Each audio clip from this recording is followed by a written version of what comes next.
welcome to the Business News on Sunrise. Coming up, and consumers set for relief as National Petroleum Authority (NPA) slashes petroleum price floors for 2nd June window amid international market relief. We're expecting 7 to 9% increase in petrol, an average of 0.9% in diesel, and then also 0.3% in LPG. Center for Environmental Management and Sustainable Energy (CEMSI) demands reinstatement of suspended GRIDCO CEO engineer Mark Ewaba after investigation clears him of blame.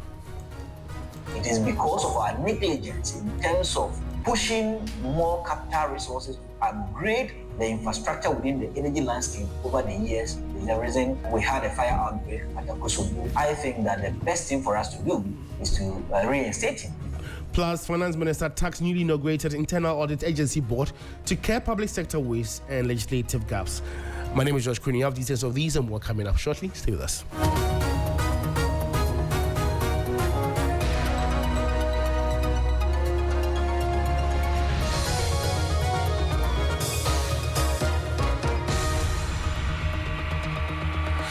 And now consumers are set to enjoy some relief at the local pumps as the National Petroleum Authority (NPA) has reduced the retail price floors for petrol, diesel and liquefied petroleum gas (LPG). This is for the second pricing window of June, a move driven by favorable international market development and shifting market dynamics. The NPA has reduced the price floor for the petrol by 12%, diesel by 2.5% and LPG by 1.9%. There's more in the 3 Business News Desk report. Under the updated directive petrol experience, the sharpest decline falling by nearly 12% to 13 cedis, 39 pesos per litre from its previous price of 15 cedis, 20 pesos. The benchmark floor for diesel dropped by 2.5% to 15 cedis, 11 pesos per litre, while LPG decreased by 1.9% to set the new minimum of 13 cedis, 23 pesos per kilogram. These benchmark floors establish the minimum prices at which oil marketing companies, OMCs, and LPG marketing companies, LPGMCs, are legally permitted to retail these products. The regulator clarified that these figures exclude premiums charged by international oil trading companies or ITCs, as well as the operational margins for distributors, marketers and dealers. Coincident with these changes, government has adjusted its temporary relief interventions. The 36 pesos per litre support on petrol has been completely withdrawn, and the previous 2 cedis per litre support and diesel has been reduced to 1 cedis, 7 pesos per litre. Initially implemented at the start of the second window of May, these revised state support measures are slated to maintain active for 2 pricing windows, subject to ongoing market reviews. Ultimately, the lower price floors are anticipated to ease operational costs for manufacturers, transport operators, and fuel-reliant business across the country. That was a 3 Business News Desk report on NPA slashing petroleum price floors for 2nd June window amid international market relief. Meanwhile, the Chief Executive Officer of the Chamber of Oil Marketing Companies, COMAC, Dr. Iverson Opon, says the actual relief at local pumps will be between 0.3% and 9% for petrol, diesel and LPG during the second pricing window, which kicks off on Tuesday, June 6th. That's tomorrow. We're expecting 7 to 9% increase in petrol, an average of 0.9% in diesel, and then also 0.3% in LPG. That's where we stand today. We are indeed a net importer as far as petroleum products are concerned. We are cited also for what the Ministry of Energy and the likes of Century and Tor are doing, refining our crude oil. One of the days when we heard that Tor could not refine the crude oil that's being produced in the country. Here we are. Now Tor has 1 million barrels of crude oil to refine. That really addressed something that we term as supply security. In the midst of external shocks, geopolitics, where you and I have no control over, we are assured indeed of supply security. That might not necessarily subscribe to the affordability aspect, or the pricing aspect, since all the pricing are frequently referenced to the international benchmark prices.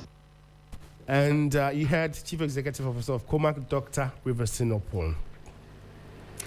The Center for Environmental Management and Sustainable Energy, CEMSI, is demanding the immediate reinstatement of suspended GRADECO CEO, Engineer Mark Ewaba. Engineer Bang was forced to step aside in April 2026 following a major fire outbreak at the Akosombo Power Control Center. CEMSI Executive Director Benjamin Insia revealed that a newly released investigative report has completely vindicated the CEO of any blame. He didn't compromise any managerial activity to cause the fire. He came to meet aging infrastructure. Under his regime, probably they did a system audit. Capital was not there to upgrade this infrastructure. So if he goes out and you suspend him based on emotions and grassroots calling, then you have not treated this man fairly. And I think this unfair treatment is likely going to cause future chaos in the administration and management of public institutions like GRADECO and other state-owned entities within the power sector. We think that since the report indicates that he had no hand, he didn't sabotage the system, but rather it is because of our negligence in terms of pushing more capital resources to upgrade the infrastructure within the energy landscape over the years is the reason we had a fire outbreak at Akosombo. I think that the best thing for us to do is to reinstate him. You had CEMSI Director Benjamin Insia demanding reinstatement of suspended GRADECO CEO after investigation clears him of blame.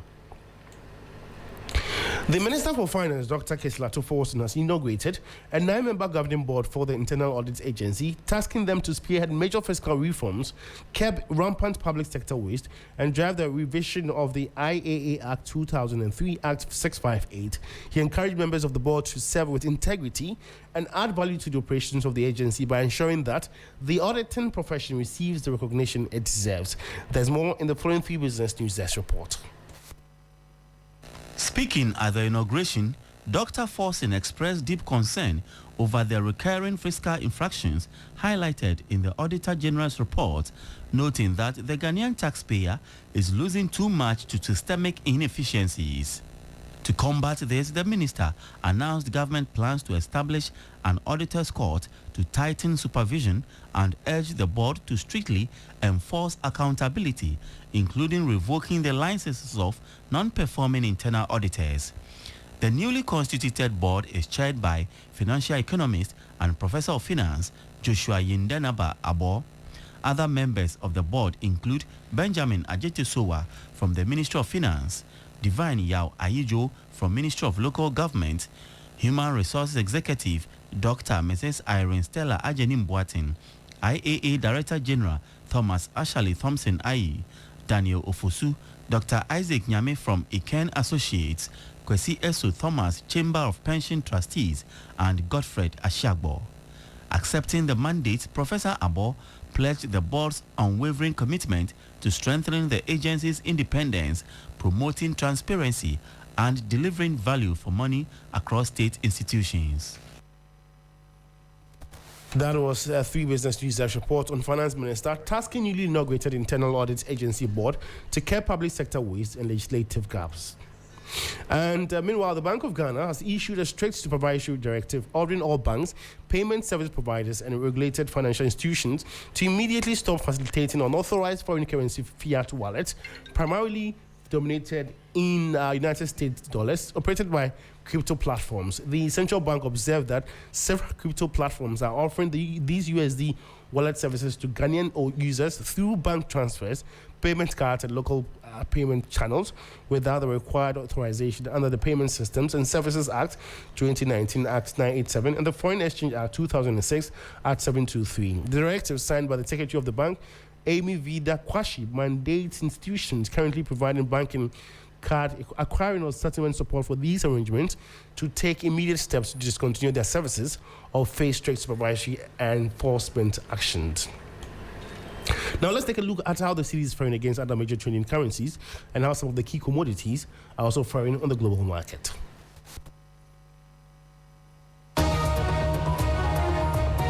On the interbank foreign exchange markets, the dollar is selling at 11 cedis 5 pesos, as recorded no change. The British pound is selling at 14 cedis 82 pesos. It's gained 8 pesos. The euro is selling at 12 cedis 79 pesos.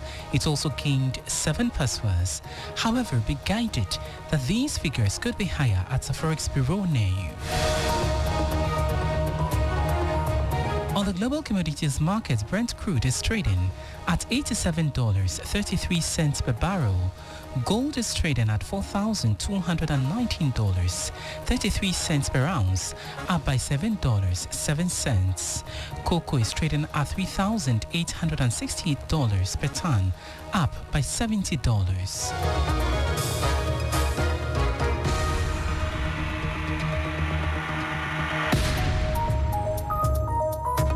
That was an update from the forex and commodities market, and that's how we end the business news. For more news updates, just log on to our website, s3news.com. My man, Morenegbata is back. Thanks for listening. Have a good morning.